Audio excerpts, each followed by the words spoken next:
Open Line Friday, Rush Limbaugh here on the cutting edge of societal evolution serving humanity. Get this one, ladies and gentlemen.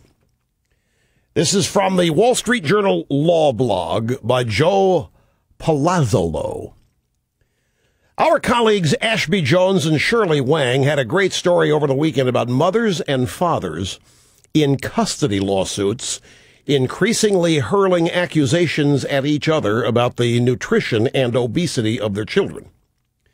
They are using the obesity issue in an attempt to persuade judges that their kids are getting less than optimal care in the hands of ex and soon-to-be ex-spouses.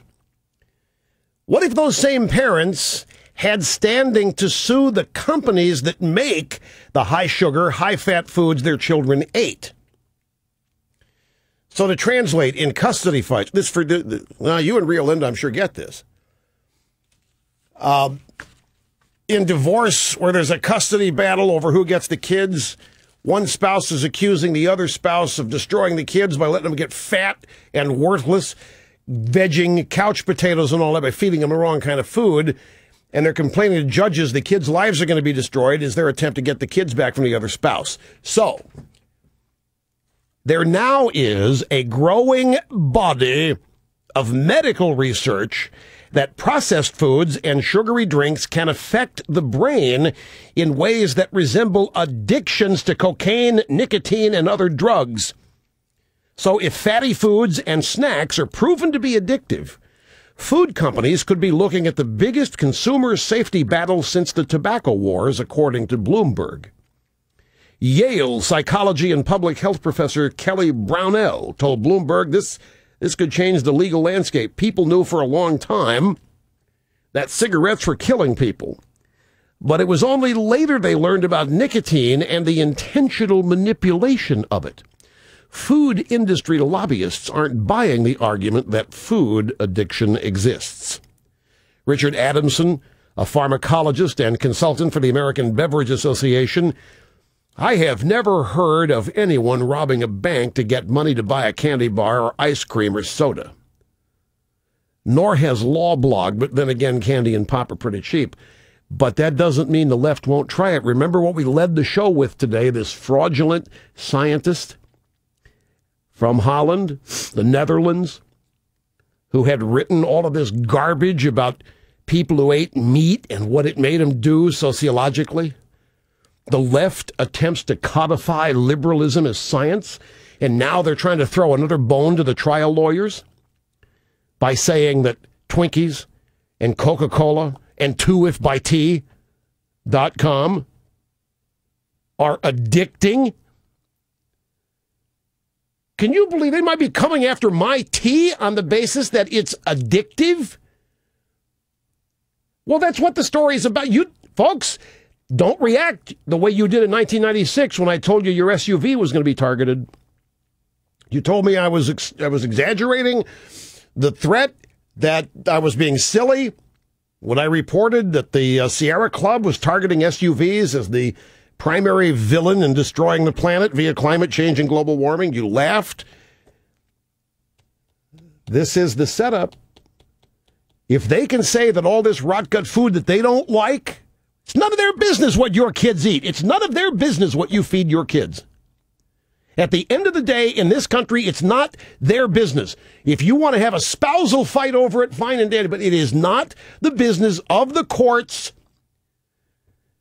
or anybody else what you feed your kids. But if the courts, i.e. the government, decide that it is their business, and if Coca-Cola and 2ifbytea and Twinkies and potato chips are said to be, by a renegade FDA down the line, to be addictive, then the product could be banned, or whatever other restrictions they want to apply to it. Look at what they have done to tobacco. All right, what if taxpayers are paying for what? Oh, give me a break. I hate that argument. I hate this silly, stupid argument that is going to lead to health care costs that all the rest of us are paying for. That's as stupid as that dumb woman in Massachusetts who said that nobody makes it on their own, that whoever makes it owes the rest of us because we pay the taxes and built the stupid roads that his trucks took the product to market on. Screw that. Screw that whole way of thinking. Okay, so we're supposed to go along with the idea that Coke and Pepsi and 2ifbytea.com and Twinkies and potato chips and all that, hamburgers, McDonald's, you name it, are addictive, creating addicts. And we're going to support this notion because people who eat that stuff are putting pressure on the rest of us via the healthcare system? I'm sorry. But that's where they're going to take it. The left will take it.